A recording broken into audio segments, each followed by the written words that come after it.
की मला जर हे झाड तोडायचं असेल तर याच्या थेट मुळांवरती वार केला पाहिजे की फांटीवरती वार केला पाहिजे. तो काय फांटी तोडून नाही तोडू शकत, मुळावरती वार करावा लागेल ना. तुम्हाला हे कळलं की याच्या फांटीवरती नाही तर मुळावरती वार केल्यावर हे झाड तुटन. पण तुम्हाला हे काय कळत नाही की समाजातही काही असे प्रश्न आहे ज्याच्या फांट्या नाही तर मूळ तोडलं पाहिजे. आल्या गेल्या कोणत्याही पिक्चरामध्ये आता तर कॉमन झाले म्हणजे की हिंदू धर्माच्या देवी देवतांचा अपमान करायचा म्हणजे करायचं, तसं तो पिक्चर चालतच नाही. आणि एका दोनांचे नाही, सगळेच असं करताय.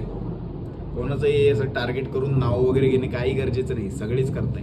बॉलिवूड आता फेमस आहे त्या गोष्टीसाठी. नेमकं या प्रश्नाचं मूळ म्हणजे डायरेक्टर आणि ऍक्टर नाहीये. सेन्सर बोर्डची परवानगी नसेल तर हा पिक्चर रिलीज पण होऊ शकत नाही. म्हणजे मूळ सेन्सर बोर्ड. आपण आंदोलन वगैरे ऍक्टर्स आणि डायरेक्टर विषयीच करत राहिलो, सेन्सर बोर्ड का कोणी गेलेच नाही.